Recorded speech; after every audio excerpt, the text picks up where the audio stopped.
এই দেখুন বন্ধুরা কি দারুণ হিঙ্গের কচুরি হয়েছে, দেখেছেন? একদম ফুলকো ফুলকো হিঙ্গের কচুরি। আপনারাও ঠিক এইভাবে হিঙ্গের কচুরি করবেন, দেখবেন দারুণ খেতে লাগে। এবার চলুন এই হিঙ্গের কচুরিটা আমি কিভাবে তৈরি করলাম আপনাদেরকে দেখাই। এই দেখুন কি সুন্দর হিঙ্গের কচুরি। নমস্কার বন্ধুরা, শিবানী কিচেনে আপনাদেরকে স্বাগত। আজকে হিঙ্গের কচুরি তৈরি করব। হিঙ্গের কচুরি তৈরি করার জন্য এই দেখুন আজওয়াইন নিয়েছি, লবণ নিয়েছি আর কালো জিরে নিয়েছি। আজওয়াইনটা একটু হাতে ঘষে নিয়েছি, দিয়ে এটাকে মাখিয়ে নেব।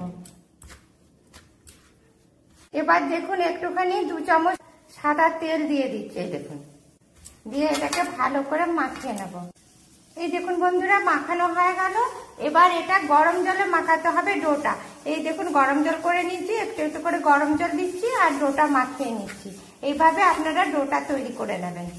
দেখুন বন্ধুরা ডোটা হয়ে গেছে। এবার একটুখানি এই দেখুন সাদা তেল দিয়ে দিচ্ছি, দিয়ে এটাকে ভালো করে এরকম মাখিয়ে নিয়ে এটা আধ ঘন্টা রেস্টে রেখে দিচ্ছি। এই দেখুন বন্ধুরা হিঙ্গের কচুরি করার জন্য 1 চামচ এই দেখুন গা ঘি দিয়ে দিলাম কড়াইতে। এবার এর মধ্যে এই দেখুন হিং দিয়ে দিলাম, বেসনটা দিয়ে দিলাম। এটাকে প্রথমে আমি নেড়ে নেবো একটুখানি বেসনটাকে। অনেকে কাঁচা বেসনে করে, কিন্তু কাঁচা বেসনে অতটা টেস্ট আসে না। হয়ে গেছে বেসনটা, এবার এটাকে আমি নামিয়ে নিচ্ছি। হিঙ্গের কচুরি খাওয়ার জন্য আমি একটা ছোলার তরকারি করব। এই জন্য ভাজা ছোলা নিয়েছি 1 কাপ। এটা মিক্সিতে একটু পেস্ট করে নেব।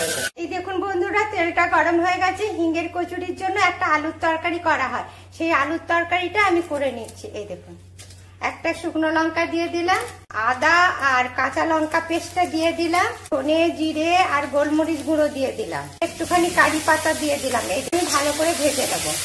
বন্ধুরা মশলাটা ভাজা ভাজা হয়ে এসছে। এবার এর মধ্যে আমি এই দেখুন হলুদ আর লবণ করে দিয়ে দিলাম। এর মধ্যে একটুখানি আমি নারকেল কুচি দিলাম। এবার সিদ্ধ আলুগুলো দেখুন ম্যাশ করে দিয়ে দিচ্ছি।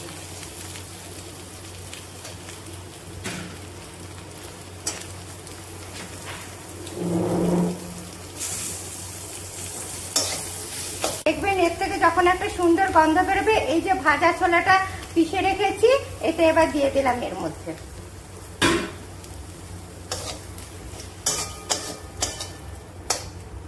এর মধ্যে একটুখানি গরম জল দিয়ে দিচ্ছি। দেখুন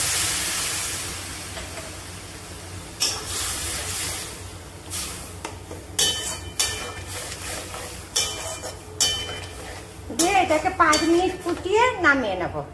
দেখুন বন্ধুরা আলু ছোলার তরকারিটা হয়ে গেছে। এবার এটাকে এই দেখুন একটুখানি গাওয়া ঘি দিয়ে নামিয়ে নিচ্ছি, এতে টেস্টটা খুব সুন্দর আসে। এবার লুচিটা করে নিই চলুন। এই দেখুন বন্ধুরা এবার বেসনের পুরটা করে নেব। একটুখানি লেবুর রস দিলাম, তেল দিলাম, দিয়ে এটাকে ভালো করে মাখিয়ে নেব। জল দিয়ে একটু ডো করে নেব। এই দেখুন বেশি জল দেবো না। এই দেখুন বন্ধুরা একটা ডো তৈরি করে নিয়েছি। এবার এটাকে আমি ছোট ছোট এরকম বল আকৃতি গড়ে নেব। এই দেখুন বন্ধুরা এরকম ছোট ছোট বল আকৃতি গড়ে নেব। বন্ধুরা এই যে ময়দার লেইটা নিচে এটাকে এরকম খোপ আকৃতির করে নেব। এর মধ্যে একটা বেসনের বলকে দিয়ে দিলাম, দিয়ে এই দেখুন হয়ে গেল। এইটা আমি এবার বেলে নেব। বন্ধুরা এই পুর ভরা বলগুলো নিয়েছি, এবার এই বেলনি দিয়ে এইভাবে বেলে নেব। আমার কি সুন্দর বেলা হয়ে গেছে, এবার ভেজে নিই চলুন। এই দেখুন বন্ধুরা তেলটা গরম হয়ে গেছে। এবার আমি এক একটা কচুরিকে ছেঁকে নিচ্ছি। দেখুন এই দেখুন বন্ধুরা কি সুন্দর ফুলে গেল, দেখেছেন? এই দেখুন এইভাবে আমি সমস্ত লুচিগুলো ভেজে নেব। গরম হিঙ্গের কচুরি আর সাথে সাদা আলুর তরকারি।